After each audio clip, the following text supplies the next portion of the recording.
for me today. Ancient age and a mixer. Mm. I diluted. I'm sorry. I apologize for that, Walker Bueller. At How are you least you picked doing? the right one to do it. You picked the right one to do it with. That's all right. Yeah, Benchmark has been a great mixer for me this week, but Ancient Age, I like it on this show. How you feeling, man?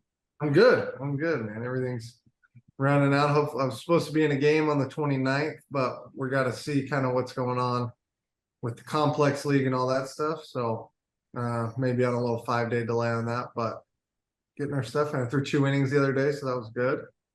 So we're getting there. Yeah, since we last talked to you, what's kind of been that progression? Because it's been a couple of weeks, and I know you were doing some live bullpens. We saw that epic hype video posted by the Dodgers social media. So kind of lead us through those 2 weeks up until now.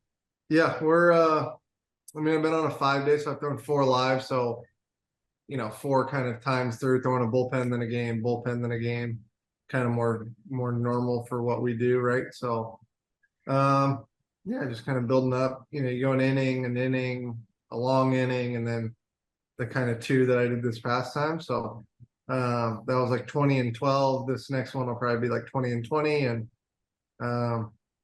yeah, they can get going.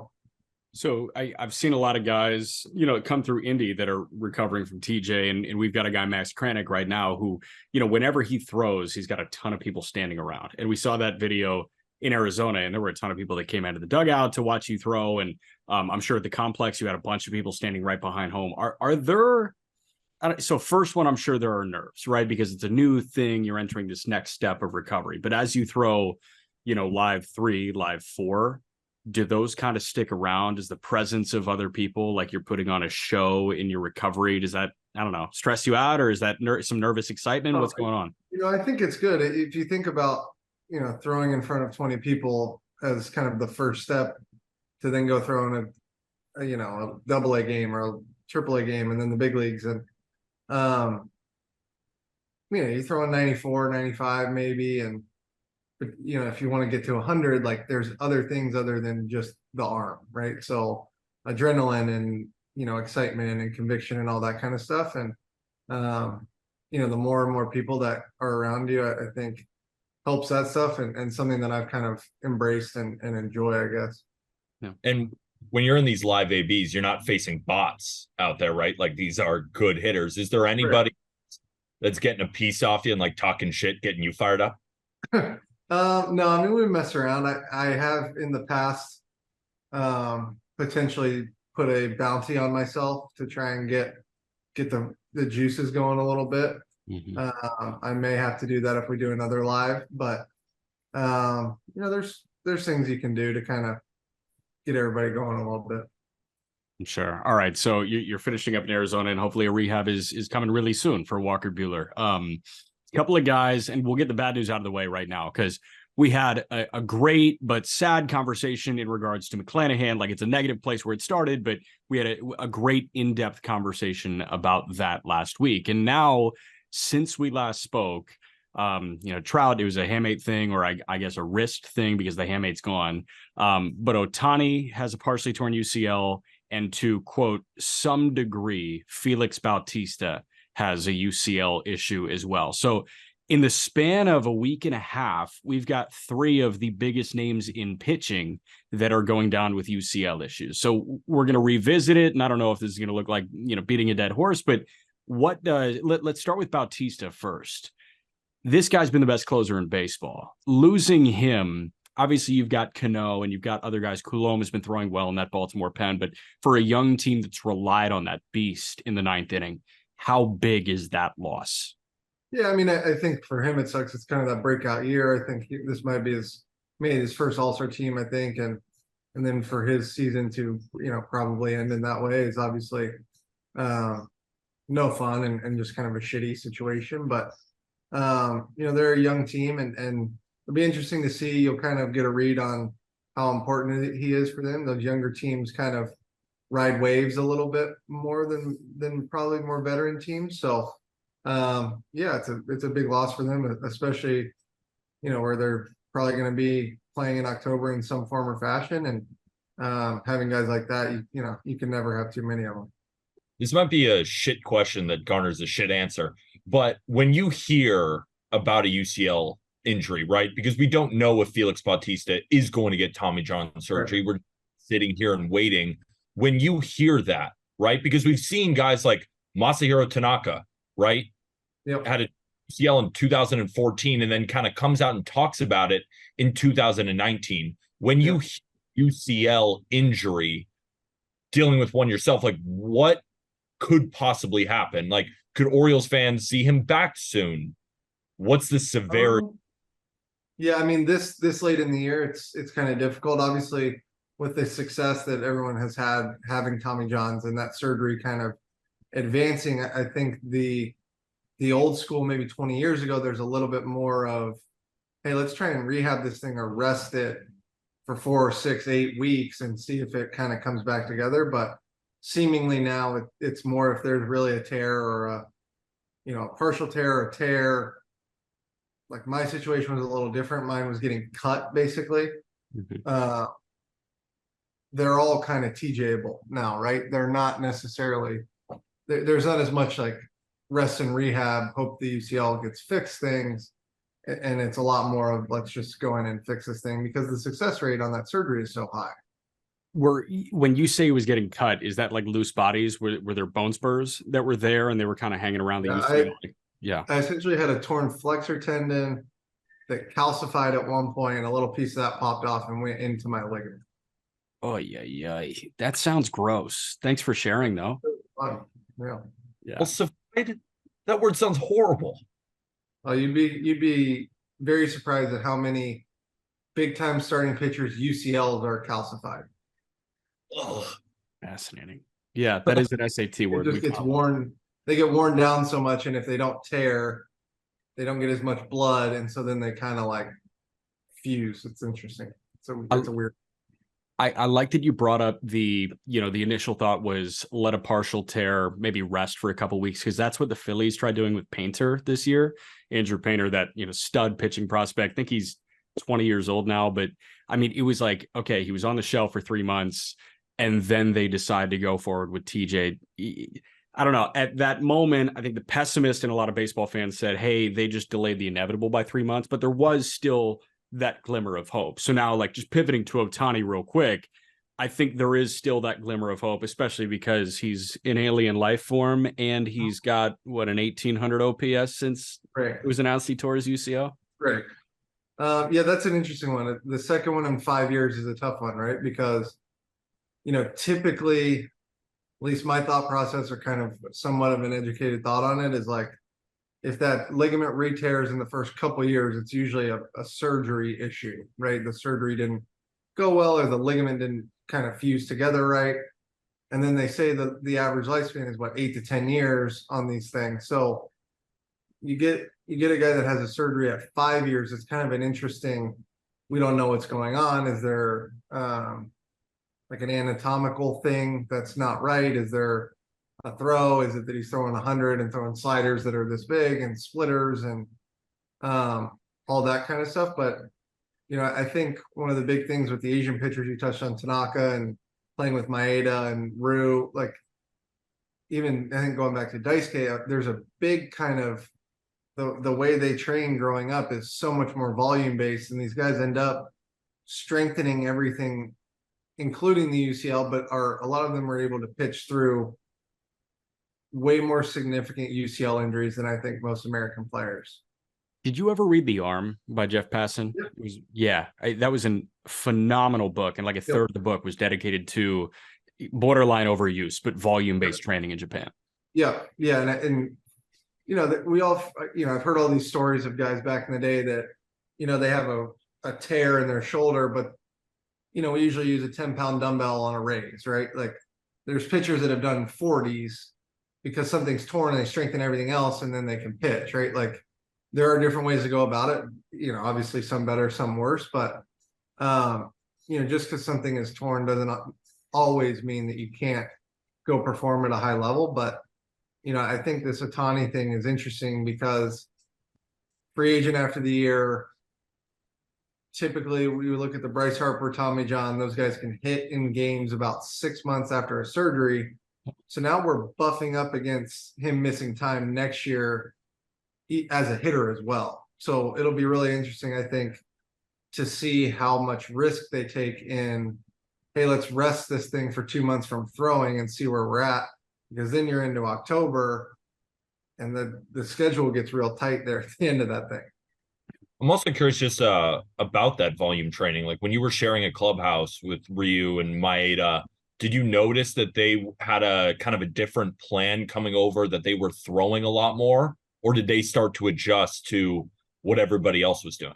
I mean, they definitely made some adjustments. Obviously, they were there well before I was, so I wasn't kind of there, right when they came over. But you look at the structure of Kenta's contract with us when he came over, it was very incentive based because he ended up having Tommy John surgery, but I think there was some stuff in his elbow that for him didn't bother him or didn't make him feel horrible, but maybe on an MRI you wouldn't have liked. It's kind of speculation, but when you look at the way the contract was set up, all incentives or mostly incentives, like it makes sense, right? So, if that guy's healthy, he's going to make more money, and that's kind of how teams will structure things a lot of times if they're not 100% sure on a medical point of view thing. Now there are incentives for a million other reasons as well. I don't think every incentive based deal is because there's some shady injury going on, but I think that's definitely one way to kind of look at some of that stuff.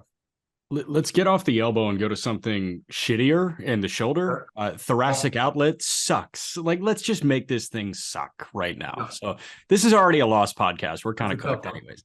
So Steven Strasburg, he's officially retiring. Thoracic outlet in 2020 after that World Series MVP, or thoracic outlet in 21, but the issue started in 20. This guy, yes, the back end and that massive deal is a what if, but it was so much fun to watch that guy starting at San Diego State. That debut, Peter mentioned it last week, that was one of the most memorable big league debuts that Peter and I have been alive for. I'm sure that you've been alive for it too. So when you think Steven Strasburg, what comes to mind for you? Yeah, I mean, the biggest, I actually got to talk to him a couple times on the phone in between 17 and 18. Really nice guy, pretty mild mannered, and then get him on the mound, and it was kind of a different animal, right? I pitched against him in 2019 when they went on that playoff run and came out with a lead. So it's kind of a claim to fame for me, I guess. But golf class. No, that run in 19 was about as good as you'll see a playoff run from a starting pitcher. And I did see a crazy stat that is sad looking back on it in terms of his career after that year, but he threw 37 innings in that playoff run, which is insane. Yeah. And I think he threw 33 after. He just put it all on the line, everything for that World Series. He got a World Series MVP out of it. So I don't know. And well, tip of the hat too to the organization, right, for rewarding the guy that did that in his free agent walk year, right? That's not how it always happens. And I guess this situation is kind of why, right? That's the fear, but at the end of the day, they held up a trophy and they rewarded their guy. Yeah. I mean, I love that you kind of pass that along, because that's kind of always how he presented himself, as this cool, calm-mannered guy. But as soon as he got on the hill, it was kill mode. And I think that the best pitchers in baseball kind of look that way. And Strasburg, the career numbers based on sheer accumulation won't be there, which sucks. But he had more than a flash in the pan. In the 2010s, Strasburg was on the short list of most exciting best pitchers in the game. And that kind of got my mind wandering. And I know that you've been a pitching dork for a good bit. So let's transition to the part of therapy where dudes just start naming random athletes. But who are some of those pitchers that come to your mind where it's they're not Hall of Famers, but in the 2000s and 2010s, I fucking loved watching this guy pitch? Jose Fernandez is up there near the top of that list. Joel Zumaya is up on the top of that list. Yeah. Wait, what about Jose Fernandez? Because it's clear with the fastball and the slider, but what shot out to you about Jose Fernandez? Because I feel you got to start. No, played with some guys that played with him and the Aflac stuff and all that. So you kind of heard the personality and kind of the vibrance to him and what he kind of brought to their clubhouse and every clubhouse he was in. I think with him, the big thing is like the fit, right? Miami played for the Marlins, like kind of started bringing them back. They had a decent team at the time. Like then you go into just the stuff. It was really a 2-pitch guy for the most part who ran through most of the league for a few years on literally fastball slider and did it pretty fearlessly and the whole D Gordon situation and the homer after, and you can kind of see what he meant to that team and to the city. And obviously a really, really sad deal, but in terms of like electric guys, like they probably haven't really made many like him ever. And I just kind of interrupted you when you were going through your list because I just had to hear more about Jose Fernandez because he's on my short list. Yeah. But who else makes that for you? I mean, if you're talking that kind of Strasburg level excitement to watch a guy, I think Verlander when he was young is probably up there. Joel Zamaya is the one I remember. Okay, quick interjection here. You remember how he got hurt 2006? I know how they said he got hurt, and then I know how he actually got hurt. Okay, so I know what they said at 2006 ALCS. The reported injury was wrist issue because he played too much Guitar Hero and he missed the American League Championship Series. I doubt that is the full story. Got it. Who else? We're just leaving the listeners on a cliffhanger here. We're Aroldis Chapman, when he first came up, had that to Lincecum in that kind of 5-year window. Yeah. Trying to think who else. I thought the pitcher in San Francisco, I know Lincecum gets all the shine, but Matt Cain was such a dog. Yeah, but it was never like the 98, 100, It was the get. Yeah, but it was like perfect games and shit like that too. Like, yeah, Matt, I've spoken on the phone with Matt a few times. I like him a lot. He was fun to watch. For me, when Latos got traded to Cincinnati, that was like a big deal. Mm-hmm. Because I was a big Reds fan, and it was like, oh, we finally got someone from another team. Like the Reds kind of developed everyone, but that rotation was kind of my favorite. I know we've kind of probably touched on that, but Harang, Arroyo, Latos, Cueto, Volquez, and Homer Bailey was like kind of coming up behind him. Yeah. I love that Royals back end bullpen. I think it was Wade Davis, Holland, and who was the 7th inning guy throwing 100? The Latin right-hander that threw hard. Kelvin Herrera, who had a tattoo on his forearm that just said Herrera. Yeah. Which I love. One more guy that I want to throw at you is Ben Sheets. That was one of the first ones that like I fell in love with. I was like, this guy is dominant at points. Yeah, that was I remember him. He was a big time. And at the same time in Milwaukee, they had Corey Hart, I think was his name, who was a Owensboro guy, I think. I forget where he went to high school, but he's from Kentucky, I think. Yep. So I remember like watching their games or whatever. Yeah, I mean, there's been some guys over the years for sure. The one pitcher that I thought could have been a first ballot Hall of Famer if he just pitched longer. He still had a great career, but Cliff Lee, when he his stuff, like he's the greatest NLCS Game 3 pitcher of all time. 2009, 8 Phillies. 2010, he's on the Rangers. Game ALCS, 8 innings shutty. Yep. Just felt like Cliff Lee, 2.5 ERA in the postseason. He haunted that staff was him and Holiday and Hamels. That was a pretty big. I'll give you one throwback. The guy I really like to watch, or the two guys that played together, were Santana and Liriano. When Liriano first came up, we kind of hadn't seen like a real lefty starter slider like that in a while. It was kind of even at the end of his career, it was kind of a unicorn slider where it just acted kind of different. And his first couple of years, he was really, really fun to watch. Liriano stuck around for a hot minute too. That tandem, like that was best lefty-lefty tandem in baseball, and it wasn't close at that point. As a White Sox fan during that period, like nightmare type shit. Yeah. How about the most underrated pitcher of the 21st century? Brandon Roy- Webb. Webb. It's Brandon Webb. Well, Brandon Webb just had such a short shelf life. He was like the best pitcher in baseball for 3 years. Roy Oswalt, 3.18 ERA over a decade. He didn't strike out everybody, but he was always there, 200 innings on a staff with Clemens, Pettit. Roy Oswalt was a stud. It was like 230 innings at 160 strikeouts, like a 3.1 ERA every year. That guy was so good. He was like 5'8", just tossing curves. Brandon Webb. It was so short. Was he amazing? Absolutely. He threw 1,300 innings. It wasn't that short. Yeah, but how good was he in those 2 years? Like, he had a 1,300 inning career, but the best innings of Brandon Webb came in like 3 years. It was 284, 359, 354, 310, 301, 330. He was very consistent. In those years, though. I mean, he won a Cy 180, Young. 180, 208, 229, 235, 236, 226. It was very consistent. You're eating shit right now, Peter. Just acknowledge it. Like You Brandon want to Webb. know something very crazy about this? So he played 6 full years.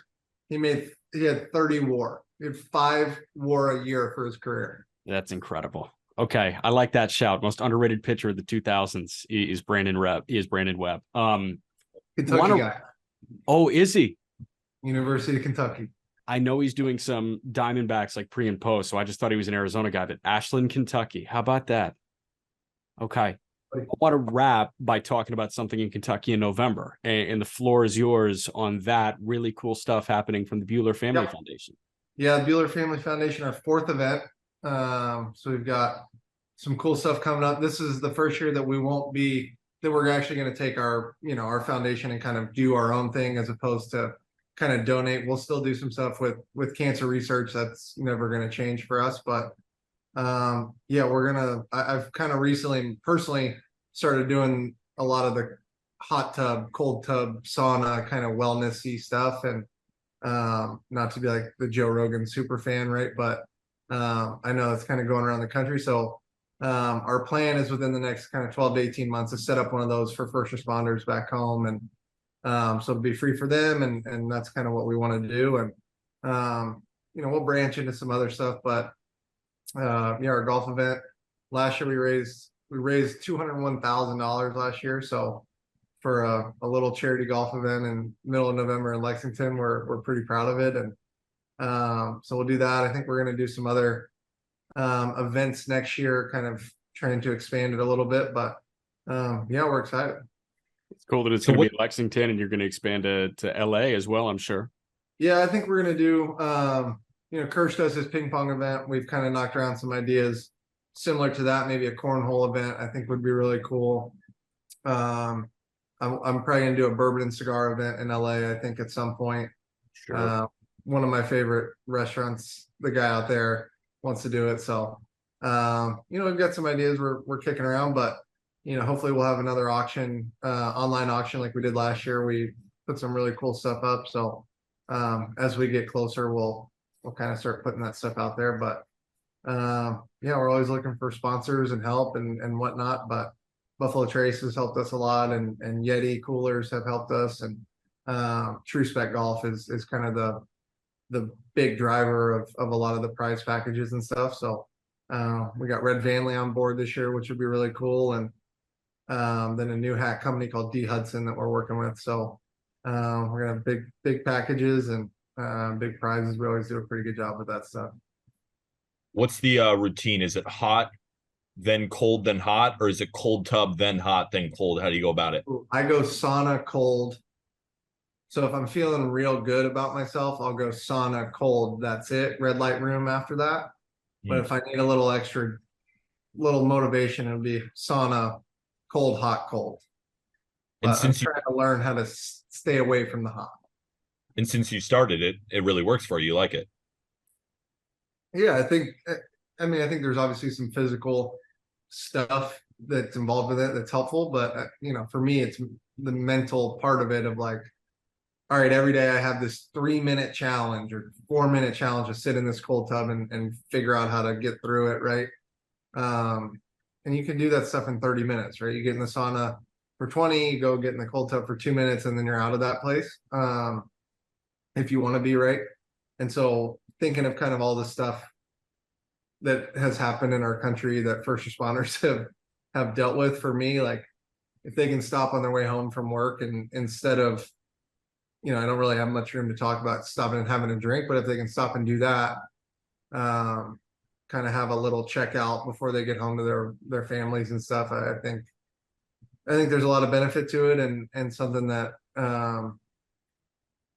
I didn't think I would be passionate about until I started doing it, and I think that's a big part of it as well, right? I don't know how receptive everyone's going to be to that, but if I can just get them in there, I think it'll be a big deal. Well, if you're passionate about it, it's going to work. And like, I think that type of outlet is so cool. And I read all about Musgrove's thing when Musgrove had his real breakout in San Diego, you know, training with SEALs, doing the underwater, you know, holding your breath technique, that kind of thing. And I'm just fascinated because that's such an unorthodox way to take something to the mount. So I'm sure the mental process that you go through in that in turn creates, you know, some sort of like almost lower your tension in your shoulders when you're on the hill, and vice versa. Yeah, you know, I think there's all this science on the cold and the hot and the sauna and all of that stuff, right? But at the end of the day, if you can take 30 minutes and like challenge yourself in a couple little ways physically that are like kind of that mental physical challenge, as opposed to, well, I can squat 315 today physically, like, okay, but like that's fantastic. But can you know, sitting in a sauna when it's hot, like really hot in second 15, and then you're going to do it for 25 minutes, like there's this daily kind of stacking up those minutes and stacking up those little wins that are helpful, and the cold stuff and the dopamine and all of that shit. So you know, I'm not a scientist. I just know that it has kind of worked for me, and you know, the people I want to find a way to get in there were first responders where I'm from, and you know, hopefully we'd love to expand it kind of everywhere or as many places as we can, but we'll see how we do in Lexington and see what we're doing after that. Good shit, man. And it's clear that you love it, and we look forward to kind of seeing this thing unfold in Lexington. Cool. All right, we'll talk to you next week. All right, sounds good.